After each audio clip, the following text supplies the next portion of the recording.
Hello everyone, welcome to our YouTube channel. हमारा आज का discussion again CUET MCom entrance subject wise MCQs पे है। जैसा कि आप सबको पता होगा कि हमने CUET एमकॉम एंट्रेंस टेस्ट से रिलेटेड एक सीरीज स्टार्ट की है जहां सब्जेक्ट वाइज MCQs पे हम डिस्कशन कर रहे हैं। अब देखो, हमने ओवरऑल पेपर पे तो डिस्कशन कर ही लिया है, जो पास्ट ईयर क्वेश्चन पेपर्स हुए हैं।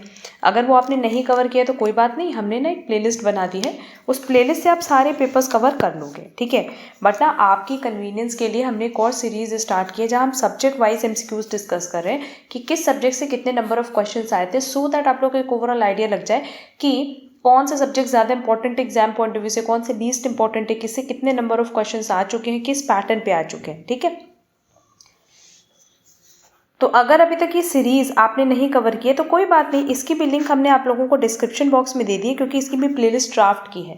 उस प्लेलिस्ट से ये सारी क्लासेस आप लोग कवर कर लोगे। और अभी तक ओवरऑल हमने 20 to 21 सब्जेक्ट्स अपलोड कर दिए हैं। आज हम लोग का डिस्कशन होगा ऑन ट्रेड ऑफ इंडिया। अच्छा, आज का डिस्कशन स्टार्ट करने के पहले हम बता दें कि हमने CUET एमकॉम एंट्रेंस 2025 के लिए ऑलरेडी क्लासेस लॉन्च कर दी हैं।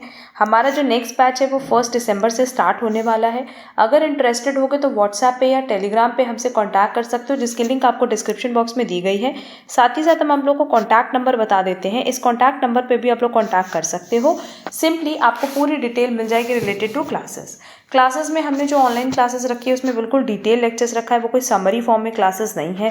जितने topics exam point of view से रेलेवेंट है सारे टॉपिक आपको क्लासेस में मिलेंगे। टेस्ट सीरीज भी कंप्लीटली ऑनलाइन है, जैसे एग्जाम कंडक्ट होता है सेम पैटर्न पर हमारी टेस्ट सीरीज होगी, subject wise, chapter wise and overall that is full fleshed. And हमारी स्टडी मटेरियल भी बहुत डिटेल में है, जिससे आपकी प्रिपरेशन बहुत अच्छे से हो पाएगी। तो हमने पूरा कॉम्बो भी रखा है, अलग अलग पैकेज भी रखा है। अगर इंटरेस्टेड हो गए तो व्हाट्सएप हमसे कॉन्टैक्ट ज़रूर कर लेना। चलो फिर जल्दी से अपना आज का सेशन करते हैं start related to trade of India. हमारे पास 2021 में ट्रेड ऑफ इंडिया से रिलेटेड सिर्फ एक क्वेश्चन आया था, और वो क्वेश्चन था बैलेंस ऑफ पेमेंट्स डेफिसिट। अगर बैलेंस ऑफ पेमेंट में डेफिसिट है, मतलब वो नेगेटिव है, तो उसको हम किससे रिमूव कर सकते हैं? करेंसी को डीवैल्यू करके, विगरस एक्सपोर्ट प्रमोशन, अपना एक्सपोर्ट प्रमोट करके, इंपोर्ट सब्सटीट्यूशन, इंपोर्ट को कम करके।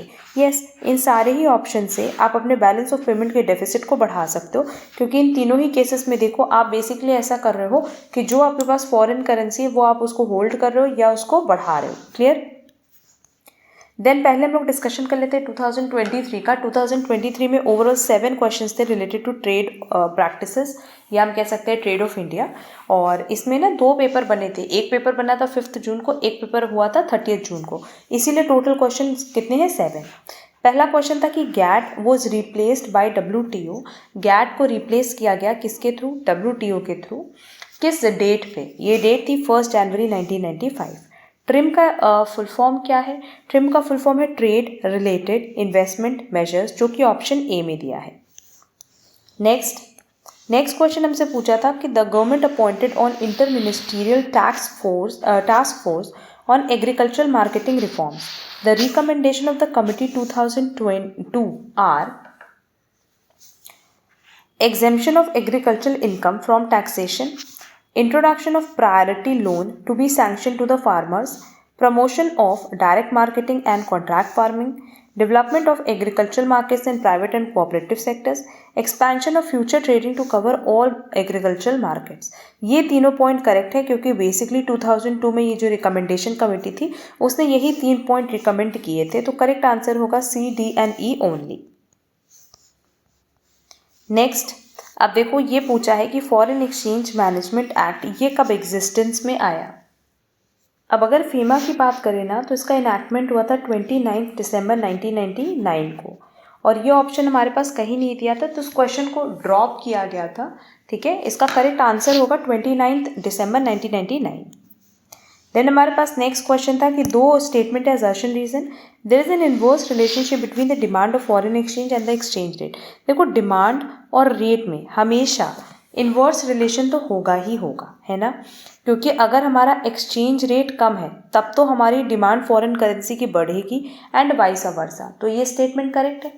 Then a higher exchange rate implies higher prices of foreign goods, resulting in lower demand for foreign goods and lower demand for foreign exchange. Yes, अगर हमारा exchange rate ज़्यादा है तो no doubt मतलब अगर market में exchange rate ज़्यादा है तो आप डिमांड कम से कम करोगे। तो करेक्ट आंसर होगा A, कि ये दोनों ही स्टेटमेंट करेक्ट है और रीज़न बिल्कुल करेक्ट एक्सप्लेनेशन है असर्शन का। Next stem, which of the following is correct, आपको बताना है कि इसमें से कौन सा करेक्ट है। Theory of comparative advantage was given by David Ricardo, yes. As per the theory of comparative advantages, it makes sense for a country to specialize in production of these goods that it can produce more efficiently than others. Yes. Theory of absolute advantage was given by David Hume. Basically ये theory David Hume ने नहीं दी थी, Adam Smith ने दी थी, तो statement C incorrect है। As per the theory of absolute advantage, countries should specialize in production of those goods for which they have an absolute advantage and then trade these goods for those produced by other countries. तो ये तो सही है कि absolute advantage में यही चीज़ था। इससे देखो तुम लोग की ये सारी थ्योरीज भी क्लियर हो जाएगी, क्योंकि एग्जाम में ना यही सब अब पूछता भी है। क्लियर। लास्ट है factor endowment theory was given by Michael Porter लो, ये दिया हुआ था हेकर होलन के थ्रू। तो ये याद कर लेना कि फैक्टर एंडाउनमेंट थ्योरी थी हेकर होलन की और थ्योरी ऑफ एब्सोल्यूट एडवांटेज किसकी थी, एडम स्मिथ की। मतलब सी और ई छोड़ दें तो बाकी तीनों स्टेटमेंट करेक्ट है। नेक्स्ट है dash is issued by the bank at the request of N importer. Importer की रिक्वेस्ट पे जो इशू होता है ना उसको हम लोग लेटर ऑफ क्रेडिट कहते हैं और इस पे हमने कई सारे क्लासेस में डिटेल डिस्कशन भी किया हुआ है। आप 2022 की बात करें तो इसमें 2 क्वेश्चन आया था। पहला क्वेश्चन था in Indian context the emphasis on import substitution often run counter to objective of managerial development, sport development, skill development. Basically इनका काम है टेक्नोलॉजी डेवलपमेंट का, तो करेक्ट आंसर होगा D. Reasons for adopting globalisation, profit advantage है, growth opportunity है, domestic market constraint है, spin off benefits भी है, तो करेक्ट आंसर होगा D all of these. Next 2024 की बात करें तो ओवरऑल 2 क्वेश्चंस थे। पहला क्वेश्चन था this scheme provides refund of import duty on raw material. जैसे refund on of import duty की बात आई तो करेक्ट आंसर हो जाएगा ड्यूटी ड्रॉबैक, क्योंकि ड्यूटी ड्रॉबैक का फुल फॉर्म बेसिकली डेफिनेशन ही यही है। एंड नेक्स्ट हमसे पूछा है which authority acts as a facilitator of export and import in India. Export import का काम बेसिकली ना DGFT देखती है, जिसका फुल फॉर्म है डायरेक्टर जनरल फॉरेन ट्रेड, तो करेक्ट आंसर होगा ए। ये ओवरऑल हमारे पास MCQ से related to trade of India से।